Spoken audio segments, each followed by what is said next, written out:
নমস্কাৰ বন্ধুসকল, আজি আমি দেখাম যে ইনষ্টাগ্ৰামৰ একাউণ্ট প্ৰাইভেট কেনেদৰে কৰিব।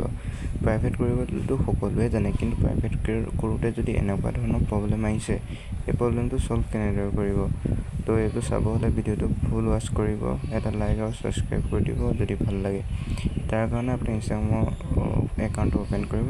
অ'পেন কৰাৰ পিছত আপোনালোকে প্ৰফাইলত ক্লিক কৰিব। ক্লিক কৰাৰ পিছত ওপৰত 3 ডট দেখা যাব, তাত ক্লিক কৰিব। ঠিক আছে, ক্লিক কৰাৰ পিছত ইয়াত তললৈ আহিব, একাউণ্ট প্ৰাইভেচি বুলি আছে। হয়তো আপোনালোকৰ নাথাকিবও পাৰে, বিচাৰি নাপালে আপোনালোকে ওপৰলৈ যাব, ইয়াত চাৰ্চ কৰি সকলো ধৰণৰ অপশ্যন ইয়াত ওলাই যাব।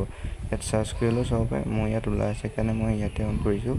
একাউণ্ট প্ৰাইভেচিত ক্লিক কৰিব। ক্লিক কৰাৰ পিছত প্ৰাইভেট একাউণ্টত যদি অন কৰে তেনেহ'লে এনেকৈ দেখায়, business account can't be private. এইটো কাৰণ হৈছে যে আপুনি আপোনাৰ একাউণ্টটো ক্ৰিয়েটাৰ্ছ টুল কৰি থৈছে। ঠিক আছে, প্ৰফেশ্যনেল একাউণ্ট কৰি থৈছে। তো আপোনালোকে ইয়াত বেক কৰাৰ পিছত ইয়াত দেখা যাব যে ক্ৰিয়েটাৰ টুলছ এণ্ড কণ্ট্ৰল। আপোনালোকৰ হয়তো বিজনেছ হৈ থাকিব পাৰে, আপোনালোকে ক্ৰিয়েটাৰ্ছ হৈ আছে বুলি আপোনালোকে ক্ৰিয়েটাৰ্ছ বিচাৰি নাচাব, বিজনেছ হৈ থাকিব পাৰে। ঠিক আছে, মোৰ ক্ৰিয়েটাৰ্ছ হৈ আছে কাৰণে ক্ৰিয়েটাৰ্ছ দেখাই থোৱা আছে।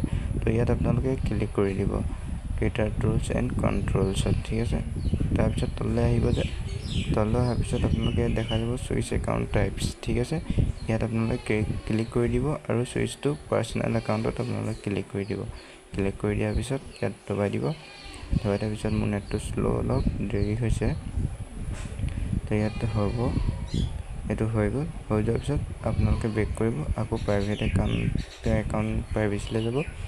একাউণ্ট প্ৰাইভেচি গ'লে এতিয়া প্ৰাইভেট একাউণ্ট কৰিব পাৰিব একাউণ্ট। ঠিক আছে, তো ভিডিঅ'টো ভাল লাগিলে যদি এটা লাইক আৰু ছাবস্ক্ৰাইব কৰি দিব এনেকুৱা ধৰণৰ ভিডিঅ' পাবলৈ। Thank you so' much.